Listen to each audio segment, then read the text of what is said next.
Price lord. ಯೇಸು ಕ್ರಿಸ್ತನ ಜೀವವುಳ್ಳ ನಾಮದಲ್ಲಿ ನೀವೆಲ್ಲರಿಗೂ ನಮ್ಮ ಜೀಸಸ್ ಲವ್ಸ್ ಪ್ರೇಯರ್ ಮಿನಿಸ್ಟ್ರೀಸ್ ಮೂಲಕ ವಂದನೆಗಳನ್ನ ಸಲ್ಲಿಸ್ತಾ ಇದ್ದಾನೆ.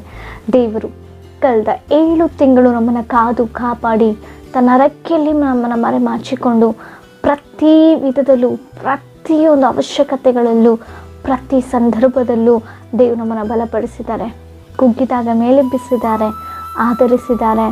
ಸೊ 7 ತಿಂಗಳು ಕಾದು ಕಾಪಾಡಿ ಈ 8ನೇ ತಿಂಗಳಿನ ಮೊದಲನೆಯ ದಿನದಲ್ಲಿ ದೇವರು ನಮ್ಮನ್ನು ಸಜೀವವಾಗಿರಿಸಿದ್ದಾರೆ. Hallelujah, amen. ದೇವರಿಗೆ ಸ್ತೋತ್ರ. ಆದರೂ ನಮ್ಮ ಮೇಲೆ ತೋರ್ತಿರುವಂಥ ಪ್ರೀತಿಗಾಗಿ, ಕೃಪೆಗಾಗಿ, ಧನ್ಯತೆಗಾಗಿ ದೇವಾದಿ ದೇವರಿಗೆ ನಾನು ಹೃದಯಪೂರ್ವಕವಾಗಿ ವಂದನೆಗಳನ್ನ, ಕೃತಜ್ಞತಾಸ್ತುತಿಯನ್ನು ಸಲ್ಲಿಸುವವರಾಗಿದ್ದೇವೆ. ಆಮೆನ್. ಹೌದು, ಎಷ್ಟೋ ಜನರು ಈ ಒಂದು ದಿನವನ್ನು ಕಾಣಲಿಕ್ಕೆ ಸಾಧ್ಯ ಆಗ್ತಿಲ್ಲ. ಈ 8ನೇ ತಿಂಗಳಿನಲ್ಲಿ ಈ ಮೊದಲನೇ ದಿನವನ್ನು ಕಾಣಲಿಕ್ಕೆ ಸಾಧ್ಯ ಆಗಿಲ್ಲ. ಆದರೆ ನಿನ್ನನ್ನು, ನನ್ನನ್ನು, ನಮ್ಮೆಲ್ಲರನ್ನ ದೇವರು ಪ್ರೀತಿಸಿದ್ದಾರೆ. ನೂತನ ತಿಂಗಳು, ನೂತನ ದಿನವನ್ನು ಒದಗಿಸಿಕೊಟ್ಟಿದ್ದಾರೆ. ಹಲ್ಲೆಲೂಯಾ. ಹಾಗಾಗಿ ದೇವರಿಗೆ ಸ್ತೋತ್ರವನ್ನು ಸಲ್ಲಿಸುತ್ತಾ ಈ ನೂತನ ತಿಂಗಳು, ಈ ಮೊದಲನೇ ದಿನ ದೇವರು ನಮಗಾಗಿ ಏರ್ಪಡಿಸಿದಂಥ ವಾಗ್ದಾನ ವಾಕ್ಯವನ್ನು ನಾವು ಧ್ಯಾನಿಸೋಣ. ಯೋಹಾನನು ಬರೆದ ಸುವಾರ್ತೆ 16ನೇ ಅಧ್ಯಾಯ 24ನೇ ವಚನ. ಬೇಡಿಕೊಳ್ಳಿರಿ, ನಿಮಗೆ ಸಿಕ್ಕುವುದು, ಆಗ ನಿಮ್ಮ ಆನಂದವು ಪರಿಪೂರ್ಣವಾಗುವುದು. ಆಮೇನ್. ಹಲ್ಲೆಲೂಯಾ. ಹೌದು ಪ್ರಿಯರೇ, ನಾವು ದೇವರ ಸಮ್ಮುಖದಲ್ಲಿ ಬೇಡಿಕೊಳ್ಳುವಾಗ ದೇವರು ನಮಗೆಲ್ಲವನ್ನು ಒದಗಿಸಿಕೊಡುವಂಥ ದೇವರಾಗಿದ್ದಾರೆ. ದೇವರು ಆತನ ಚಿತ್ತಕ್ಕನುಗುಣವಾಗಿ ನಮ್ಮ ಜೀವನದಲ್ಲಿ ಕಾರ್ಯವನ್ನು ಮಾಡುವಂಥ ದೇವರಾಗಿದ್ದಾರೆ. 8ನೇ ತಿಂಗಳಿನಲ್ಲಿ ದೇವರು ವಾಗ್ದಾನ ಮಾಡ್ತಾ ಇದ್ದಾರೆ, ಇದುವರೆಗೂ ನೀವು ನನ್ನ ಹೆಸರಲ್ಲಿ ಯಾವುದನ್ನು ಬೇಡಿಕೊಂಡಿಲ್ಲ, ನೀವು ಬೇಡಿಕೊಳ್ಳ್ರಿ. ಸೊ ನೀವು ಬೇಡಿಕೊಂಡ ರೀತಿಯಲ್ಲಿ ನಿಮಗೆ ಸಿಕ್ಕುವುದೇ, ನಿಮ್ಮ ಹೃದಯ ಹರ್ಷಿಸುವ ರೀತಿಯಲ್ಲಿ ನಿಮ್ಮ ಆನಂದವು, ನಿಮ್ಮ ಸಂತೋಷವು ಪರಿಪೂರ್ಣವಾಗುವುದೆಂಬುದಾಗಿ.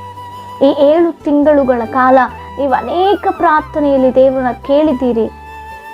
ಕೆಲವೊಂದು ಬಾರಿ ಆಗದೆ ಅದನ್ನು ನಿಲ್ಲಿಸಿ ಬಿಟ್ಟಿರಬಹುದು, ಅಥವಾ ಸಂದೇಹದಿಂದ ಪ್ರಾರ್ಥನೆ ಮಾಡಿರಬಹುದು, ಆಗುತ್ತೋ ಆಗಲ್ವೋ ಅನ್ನುವಂಥ ಸ್ಥಿತಿಯಲ್ಲಿ ಬೇಡಿಕೊಂಡಿರಬಹುದು.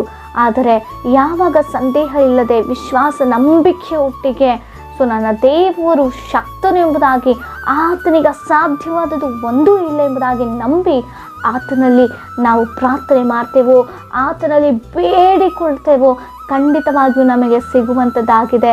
ಆಗ ನಮ್ಮ ಆನಂದವು ಪರಿಪೂರ್ಣವಾಗುವಂಥದ್ದಾಗಿದೆ. ಕೆಲವು ಸಂದರ್ಭದಲ್ಲಿ ನಾವು ಬೇಡಿಕೊಂಡಿದ್ದು ನಮಗೆ ಅಲ್ಪ ಸ್ವಲ್ಪವಾಗಿ ಇನ್ನೇನು ಸಿಕ್ತು ಅನ್ನೋಷ್ಟರೊಳಗೆ ನಮಗೆ ದೂರವಾಗಿರುವಾಗ ನಮ್ಮ ಆನಂದ ಪರಿಪೂರ್ಣವಾಗಲಿಕ್ಕೆ ಸಾಧ್ಯ ಆಗೋದಿಲ್ಲ. ನಾವು ಯಾರನ್ನು ಬೇಡಿಕೊಳ್ತಾ ಇದ್ದೇವೆ, ಹೇಗೆ ಬೇಡಿಕೊಳ್ತಾ ಇದ್ದೇವೆ, ಯಾವುದಕ್ಕಾಗಿ ಬೇಡಿಕೊಳ್ತಾ ಇದ್ದೇವೆ, ಇದೆಲ್ಲವೂ ಪ್ರಾಮುಖ್ಯವಾಗಿದೆ ಪ್ರಿಯರೇ. ಸ್ವಾರ್ಥವಾಗಿ ನಾವು ಬೇಡಿಕೊಳ್ಳುವಂಥದ್ದಿಲ್ಲ. ನಾವು ಬೇಡಿಕೊಳ್ಳೋದ್ರಿಂದ, ನಾವು ಪಡೆದುಕೊಳ್ಳೋದ್ರಿಂದ ಇನ್ನೊಬ್ಬರು ಕೂಡ ಅದರಲ್ಲಿ ಸಂತೋಷಿಸಬೇಕು. ಆವಾಗಲೇ ಅದು ಪರಿಪೂರ್ಣ ಸಂತೋಷವಾಗಿರುವಂಥದ್ದಾಗಿದೆ. ನಾವು ಒಬ್ಬರೇ ಚೆನ್ನಾಗಿರಬೇಕು ಎಂಬುದಾಗಿ ಸ್ವಾರ್ಥವಾಗಿ ನಾವು ಆಲೋಚನೆ ಮಾಡಬಾರ್ದು. ನಾವು ದೇವರ ಸಮ್ಮುಖದಲ್ಲಿ ಏನು ಬೇಡಿಕೊಳ್ತೇವೋ ಅದು ಇತರರಿಗೂ ಆನಂದ ತರಬೇಕು, ಇತರರಿಗೂ ಆಶೀರ್ವಾದದಾಯಕವಾಗಿರಬೇಕು, ನಾವು ಅದರಲ್ಲಿ ಸಂತೋಷವಾಗಿರಬೇಕು. ಹಲ್ಲೆಲೂಯಾ. ಹಾಗೆ ಆಲೋಚನೆ ಮಾಡೋಣ, ಏನನ್ನ ದೇವರ ಸಮ್ಮುಖದಲ್ಲಿ ನಾವು ಬೇಡಿಕೊಳ್ಳುವವರಾಗಿದ್ದೇವೆ. ಇದುವರೆಗೂ ಏನು ಬೇಡಿಕೊಂಡಿದ್ದೀರೋ ಬೇಡಿಕೊಂಡಿಲ್ವೋ ನನಗೆ ಗೊತ್ತಿಲ್ಲ. ಆದರೆ ದೇವರು ಈ ಉದಯ ಕಾಲದಲ್ಲಿ ಮಾತನಾಡ್ತಾ ಇದ್ದಾರೆ, ಇದುವರೆಗೂ ನೀವು ಬೇಡಿಕೊಂಡಿದ್ದು ಅದು ಒಂದು ರೀತಿಯ ಬೇಡಿಕೆ ಆಗಿರಬಹುದೇನೋ, ಆದರೆ ಯಾವಾಗ ನಂಬಿಕೆ ವಿಶ್ವಾಸದಿಂದ ಆತನ ಚಿತ್ತಕ್ಕೆ ಒಪ್ಪಿಸಿಕೊಟ್ಟು ನಾವು ಪ್ರಾರ್ಥನೆಯಲ್ಲಿ ಬೇಡಿಕೊಳ್ತೇವೋ ಖಂಡಿತವಾಗಿಯೂ ದೇವರು ಅದನ್ನು ಒದಗಿಸಿಕೊಡುವಂಥ ದೇವರಾಗಿದ್ದಾರೆ. ಒಂದು ರಕ್ಷಣೆಗೋಸ್ಕರವಾಗಿ ಆಗಿರಬಹುದು, ಕುಟುಂಬದ ಅನ್ಯೂನ್ಯತೆ, ಪ್ರೀತಿ, ಐಕ್ಯತೆಗಾಗಿ ಆಗಿರ್ಬೋದು, ಹೋಗಲ್ಪಟ್ಟಂಥ ಕುಟುಂಬ ಮತ್ತೆ ಕಟ್ಟಲ್ಪಡ್ಲಿಕ್ಕೆ ಆಗಿರ್ಬೋದು, ಸಂಬಂಧಗಳು ದೂರವಾದಾಗ ಮತ್ತೆ ಅದು ಒಂದಾಗುವಂಥ ಒಂದು ರೀತಿ ಆಗಿರ್ಬೋದು, ಸಭೆಗಾಗಿರ್ಬೋದು, ಸಭೆಯ ಮಕ್ಕಳಿಗಾಗಿರ್ಬೋದು, ದೇಶಕ್ಕಾಗಿ ಆಗಿರ್ಬೋದು, ದೇಶದ ಅಭಿವೃದ್ಧಿಗಾಗಿ ಆಗಿರ್ಬೋದು, ಸೊ ಅನಾರೋಗ್ಯದಲ್ಲಿರುವಂಥವ್ರಿಗಾಗಿರ್ಬೋದು, ನಿಮ್ಮ ಕುಟುಂಬಸ್ಥರಿಗಾಗಿರ್ಬೋದು, ಸ್ನೇಹಿತರಿಗಾಗಿರ್ಬೋದು, ದೇವರ ಮಹಿಮಾರ್ಥವಾಗಿ ಸೇವೆಗೋಸ್ಕರವಾಗಿ ನೀವು ಬೇಡಿಕೊಳ್ತಾ ಇರ್ಬೋದು. ಏನೇ ಬೇಡಿಕೆ ಬೇಡಿಕೊಂಡ್ರು ಆತನ ಸಮ್ಮುಖದಲ್ಲಿ ದೇವರು ತಕ್ಕ ಸಮಯದಲ್ಲಿ ಒದಗಿಸಿಕೊಡ್ತಾರೆ ಎಂಬ ನಿರೀಕ್ಷೆಯೊಟ್ಟಿಗೆ ನಾವು ಬೇಡಿಕೊಳ್ಳುವಾಗ ಖಂಡಿತವಾಗಿಯೂ ಅದು ನೆರವೇರುತ್ತೆ ಪ್ರಿಯರೇ.